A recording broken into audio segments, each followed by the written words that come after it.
Assalamualaikum warahmatullahi wabarakatuh. Selamat datang di channel Pena Merah. Mengisahkan seorang pemimpin pesantren di Jawa Timur yang menikahi Syarifah, wanita cantik dan penuh misteri. Setelah setahun pernikahan, ia menyadari bahwa istrinya bukan manusia. Siapa istrinya sebenarnya? Mari kita simak kisah lengkapnya yang penuh makna dan membuat kita menjerit penuh haru. Semoga dengan mendengarkan kisah ini kita akan lebih bisa memetik hikmah dari cerita ini dan menjadikan kita pribadi yang lebih baik. Jangan lupa subscribe channel ini agar tidak ketinggalan cerita menarik lainnya. Mari kita simak kisahnya berikut ini. Di sebuah desa kecil di Jawa Timur, tinggallah seorang kiai muda bernama Kiai Ibnu. Beliau adalah sosok yang dihormati karena kebijaksanaan, keteguhan iman, dan kemampuan mengobati berbagai penyakit menggunakan ayat-ayat suci. Di usia 30 tahun, Kiai Ibnu sudah memimpin sebuah pesantren sederhana tempat anak-anak belajar agama. Meski begitu, kehidupan pribadinya tetap menjadi teka-teki. Beliau masih belum menikah, membuat para tetua desa kerap mendesaknya untuk segera mencari pendamping hidup. Suatu hari, seorang sahabat lama, Pak Rasid, datang berkunjung. Ia membawa seorang gadis bernama Syarifah, yang dikatakan sebagai keponakannya. Syarifah memiliki wajah yang mempesona, dengan kulit kuning langsat, mata bulat besar, dan senyuman yang mengalirkan ketenangan. Ketika diperkenalkan, Kiai Ibnu merasa ada sesuatu yang berbeda dari Syarifah. Gadis itu tampak pendiam, namun sorot matanya begitu dalam, seolah menyimpan rahasia besar yang tak terungkap. Pak Rasid memulai pembicaraan. Kiai, Syarifah ini sebenarnya... Ya Simpiat, ayah dan ibunya sudah lama meninggal karena sakit. Ia tinggal bersama saya, tapi saya merasa ia membutuhkan seorang suami yang bisa membimbingnya. Saya pikir siapa lagi yang lebih cocok selain Kiai? Kiai Ibnu berpikir sejenak dan akhirnya menerima lamaran tersebut. Pernikahan sederhana digelar di pesantren, dihadiri oleh santri, warga desa, dan keluarga dekat Pak Rasid. Dalam waktu singkat, Syarifah resmi menjadi istri Kiai Ibnu. Bulan pertama, pernikahan mereka terasa seperti mimpi. Syarifah adalah sosok istri yang sempurna. Ia sopan, pandai memasak dan melayani Kiai Ibnu dengan penuh kasih sayang. Para tetangga kerap memuji keharmonisan rumah tangga mereka. Bahkan santri-santri Kiai Ibnu sering bercanda mengatakan bahwa keberkahan pesantren semakin bertambah sejak Syarifah hadir. Namun di balik kebahagiaan itu, ada satu hal yang mengganjal hati Kiai Ibnu. Setiap kali beliau mengajak Syarifah untuk menjalankan kewajiban suami istri, Syarifah selalu mencari alasan untuk menolak. Terkadang ia mengaku lelah, sakit kepala, atau sedang tidak dalam kondisi yang baik. Kiai Ibnu mencoba bersabar, berpikir bahwa mungkin istrinya masih butuh waktu untuk beradaptasi. Syarifah kerap duduk di tepi sumur belakang rumah sambil melamun, seolah berbicara dengan seseorang yang tidak terlihat. Pada malam-malam tertentu, suara tangisan halus terdengar dari kamar mereka.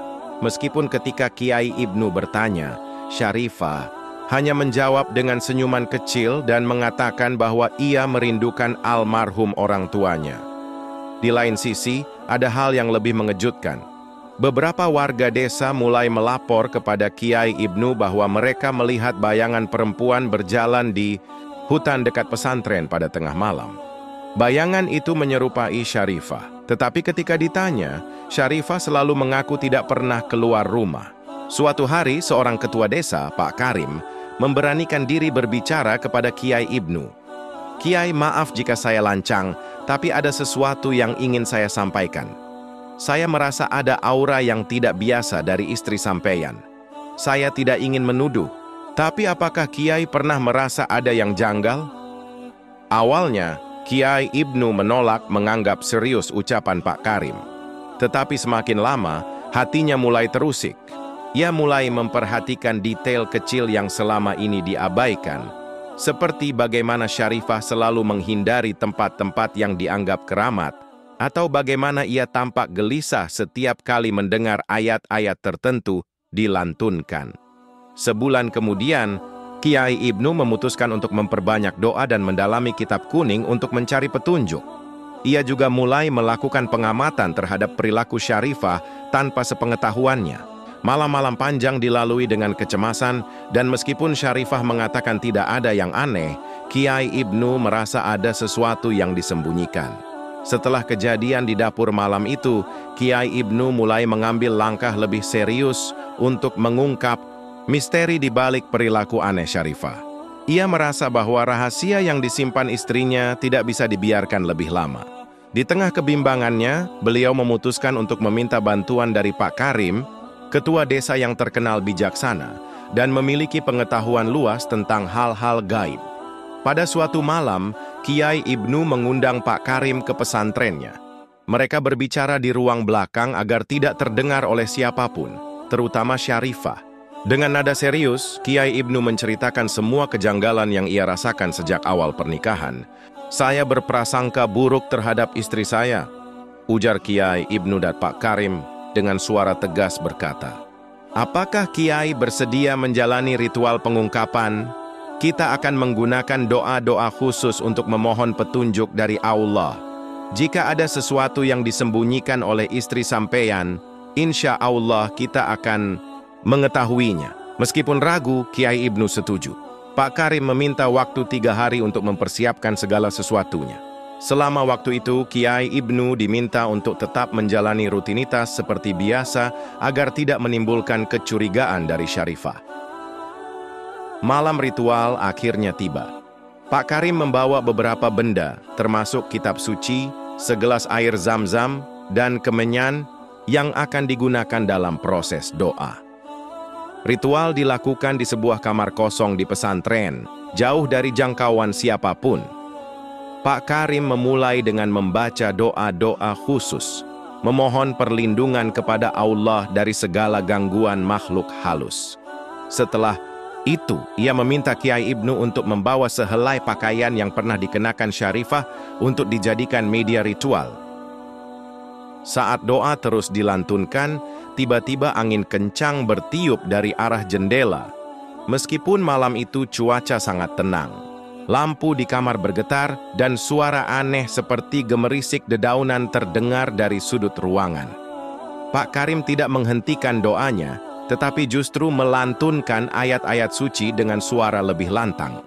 Beberapa menit kemudian, segelas air zam-zam yang diletakkan di meja tiba-tiba bergolak, seperti direbus dari dalam. Dalam sekejap, bayangan wajah seorang perempuan muncul di permukaan air.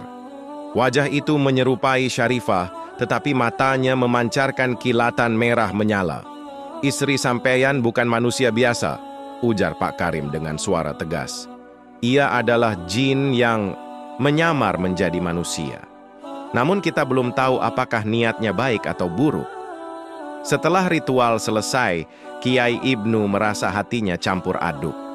Di satu sisi, ia merasa dikhianati oleh Syarifah. Namun ia juga merasa bahwa ia harus memutuskan apa yang terbaik untuk dirinya dan pesantren. Ia menyadari bahwa cinta mereka adalah sesuatu yang melampaui batas antara dunia manusia dan jin. Dan keputusannya akan menentukan masa depan pesantren dan masyarakat desa.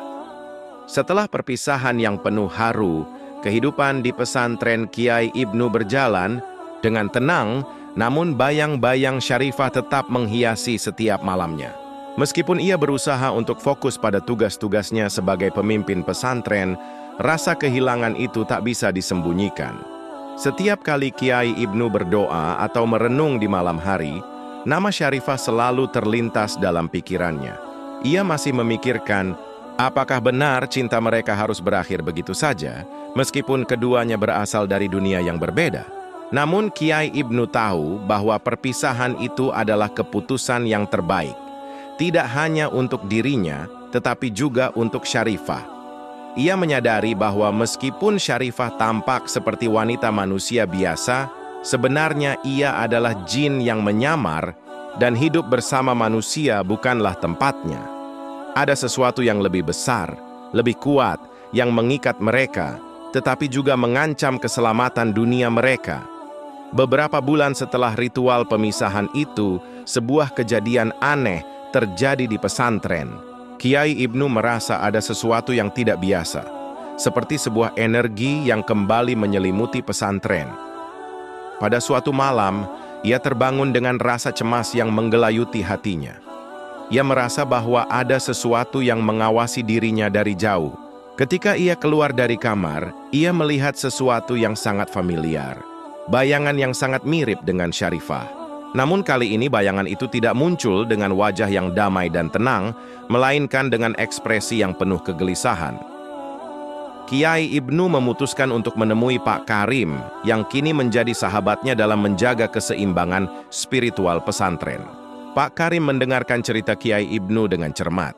Dan setelah beberapa waktu, Pak Karim mengungkapkan sesuatu yang mengejutkan. Syarifah tidak benar-benar pergi, Kiai. Ia masih ada di sini, dalam bentuk yang tak kasat mata. Kehadirannya semakin kuat setelah ritual pemisahan itu, seolah ia terikat pada pesantren ini, kata Pak Karim dengan serius.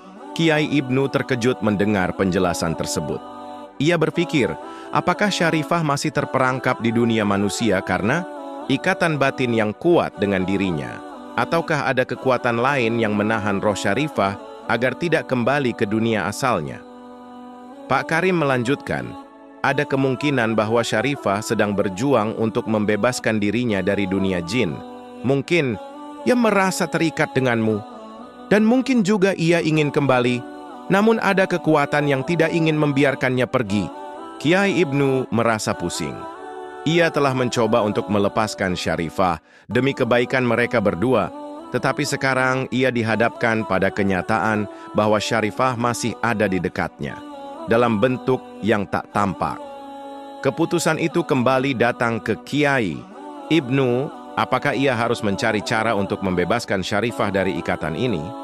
Ataukah ia harus melepaskannya sepenuhnya, meskipun itu berarti ia akan kehilangan Syarifah selamanya, baik dalam dunia nyata maupun dalam dunia spiritual? Namun, sebelum Kiai Ibnu membuat keputusan, suatu malam, ia mendengar suara yang sangat familiar.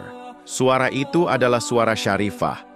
Terdengar lembut, namun penuh dengan kesedihan. Kiai, aku tidak bisa pergi. Aku tidak bisa meninggalkanmu begitu saja. Aku terperangkap di antara dunia ini dan dunia kami. Aku butuh pertolonganmu.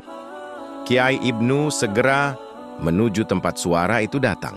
Sebuah ruang sunyi di pesantren, tempat di mana ia biasa merenung dan berdoa. Di sana, dalam cahaya redup, ia melihat bayangan Syarifah berdiri di depan jendela. Wajahnya terlihat lelah dan penuh beban. Syarifah, kenapa kau masih di sini? Bukankah kita sudah berpisah? Tanya Kiai Ibnu dengan suara pelan, namun penuh dengan kekhawatiran. Syarifah menghela nafas panjang, lalu dengan suara yang hampir berbisik, ia berkata, "Aku terjebak, Kiai. Aku tidak bisa kembali ke dunia kami begitu saja. Ikatan ini terlalu kuat, dan aku merasa kau masih membutuhkan aku di sini, meskipun aku tahu bahwa ini bukan tempatku." Kiai Ibnu menatapnya dengan penuh kebingungan. Jadi apa yang harus kita lakukan? Apakah kita harus hidup dalam kegelisahan ini selamanya? Syarifah mengangguk perlahan. Aku tidak tahu apakah ini akan berhasil, tetapi aku hanya bisa berharap bahwa kita bisa menemukan cara untuk menyelesaikan ini dengan damai. Aku ingin kembali, tetapi aku juga tidak ingin meninggalkanmu dengan rasa kehilangan yang tak terobati. Pada saat itu, Kiai Ibnu menyadari bahwa ia harus lebih dari sekadar pemimpin pesantren. Ia harus menjadi pembimbing bagi Syarifah, membantu roh wanita itu menemukan kedamaian yang sejati. Ia memutuskan untuk mencari tahu lebih dalam tentang dunia jin, untuk memahami bagaimana ia bisa membantu Syarifah kembali ke dunia asalnya dengan cara yang damai dan tanpa meninggalkan beban yang tidak teratasi. Perjalanan spiritual yang panjang dimulai dengan doa, meditasi, dan ritual-ritual yang semakin intens. Kiai Ibnu dan Pak Karim bekerja sama untuk mencari petunjuk dari kitab-kitab kuno yang menceritakan tentang hubungan antara dunia manusia dan dunia jin. Mereka mencoba membuka jalan bagi Syarifah untuk kembali. Namun ini bukanlah perjalanan yang mudah. Keberadaan Syarifah meskipun tidak tampak masih terasa sangat kuat. Dan setiap kali mereka mencoba mendekati masalah tersebut, mereka dihadapkan pada ujian yang lebih besar. Seiring berjalannya waktu, Kiai Ibnu mulai merasakan perubahan. Ia merasa lebih dekat dengan Syarifah, meskipun tak tampak di mata manusia. Cinta mereka meskipun tak bisa bersama di dunia yang sama, tetap bertahan dalam doa dan pengorbanan. Kiai Ibnu belajar untuk menerima kenyataan bahwa cinta tidak selalu bisa memiliki, namun bisa tetap hidup dalam bentuk yang lebih murni dan lebih abadi. Seiring waktu, pencarian Kiai Ibnu untuk membantu Syarifah mencapai kedamaian semakin mendalam. Dalam pencariannya, ia menemui berbagai macam rintangan yang semakin menguji keimanan dan ketabahannya. Setiap ritual yang mereka lakukan, setiap doa yang dibaca, semakin memperjelas bahwa ikatan antara dirinya dan Syarifah jauh lebih kompleks daripada yang ia duga sebelumnya. Bukan hanya cinta yang mengikat mereka, melainkan juga sebuah takdir yang lebih besar yang menghubungkan dunia manusia dan jin. Suatu malam, setelah berbulan-bulan berusaha, Kiai Ibnu duduk seorang diri di ruang meditasinya di bawah cahaya rembulan yang temaram. Ia merasa ada kehadiran yang sangat kuat, meski tak tampak dengan mata manusia. Suara lembut Syarifah terdengar di telinganya, hampir seperti bisikan angin yang mengalir dengan lembut, namun penuh dengan kesedihan. "Kiai, aku merasa semakin terjebak. Aku tahu engkau mencoba membantu, tapi semakin lama aku semakin jauh dari dunia kami. Aku tak tahu apakah aku bisa kembali lagi." Suara Syarifah kali ini penuh dengan penyesalan dan keputusasaan. Kiai Ibnu merasakan getaran yang dalam di dalam hatinya. Ia menyadari bahwa Syarifah bukan hanya terperangkap oleh ikatan yang mengikat dirinya dengan dunia manusia, tetapi juga oleh kesalahan yang mungkin ia perbuat di masa lalu, sesuatu yang belum diselesaikan dalam dirinya. Dengan tekad yang bulat, Kiai Ibnu memutuskan untuk melakukan sesuatu yang jauh lebih berani. Ia memilih untuk melakukan sebuah ritual yang sangat jarang dilakukan. Ritual yang dapat membuka pintu menuju dunia jin dengan cara yang sangat mendalam dan berisiko tinggi. Ritual ini tidak hanya akan memanggil Syarifah, tetapi juga memungkinkan Kiai Ibnu untuk masuk ke dalam dunia jin, tempat di mana ia bisa mencari tahu lebih banyak tentang ikatan yang ada di antara mereka dan berusaha memisahkan Syarifah dari dunia manusia dengan cara yang benar. Pak Karim, yang selama ini menjadi teman sejati Kiai Ibnu, memperingatkan agar ia berhati-hati. Ritual ini sangat berbahaya, Kiai. Dunia jin bukan tempat yang bisa sembarangan dimasuki oleh manusia. Kita tidak tahu apa yang akan terjadi setelahnya. Namun Kiai Ibnu tidak bisa menahan hatinya.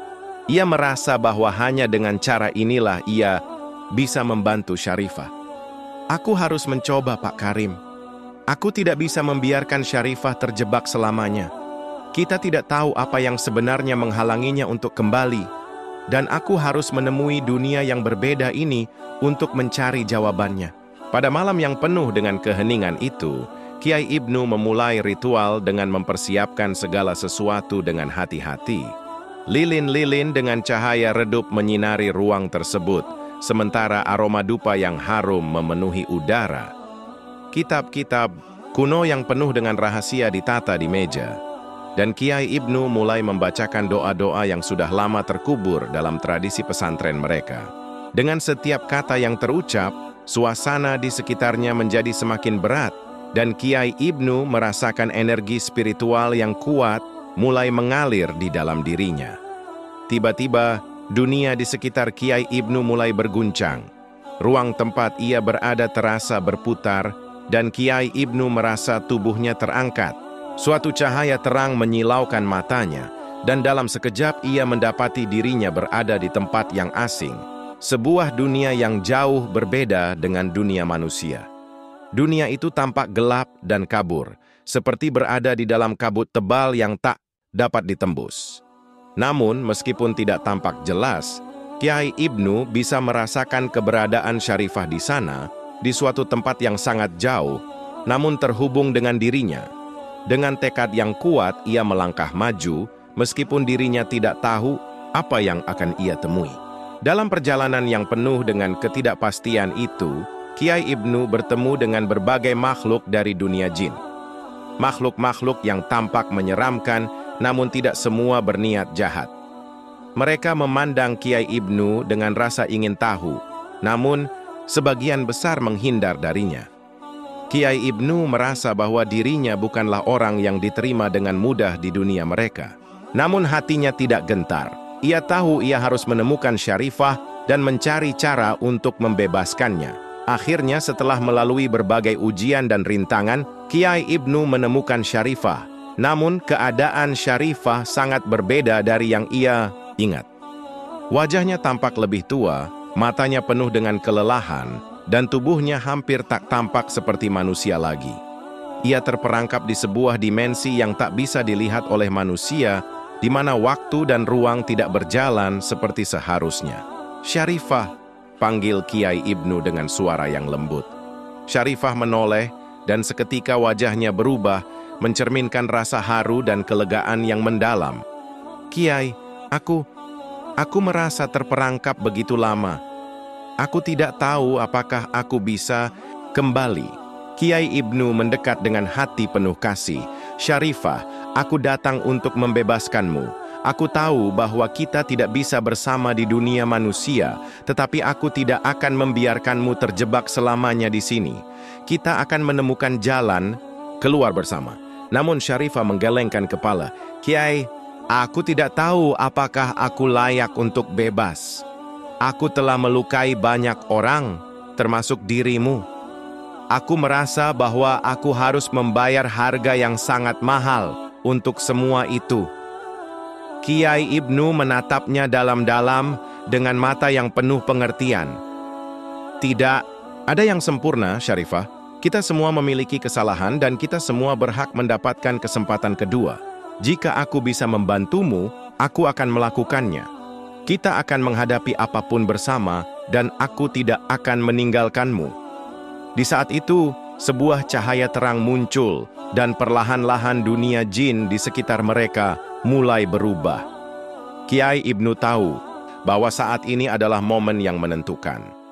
Bersama Syarifah, ia berdoa, memohon agar ikatan yang mengikat mereka bisa terurai dan agar Syarifah bisa kembali ke dunia asalnya dengan hati yang bersih dan damai. Dalam doa mereka, sebuah keajaiban terjadi. Perlahan-lahan, tubuh Syarifah mulai menghilang, menuju cahaya yang membawa dia kembali ke dunia jin. Namun sebelum ia benar-benar menghilang, ia menatap Kiai Ibnu sekali lagi dengan penuh rasa terima kasih dan kasih sayang. "Terima kasih Kiai, aku akan selalu mengenangmu meskipun kita tidak bisa bersama." Kiai Ibnu hanya bisa tersenyum dengan air mata yang mengalir meskipun hatinya berat. "Selamat tinggal Syarifah, semoga kau menemukan kedamaian yang kau cari." Dengan itu Syarifah akhirnya menghilang, meninggalkan dunia jin dan kembali ke tempat yang seharusnya.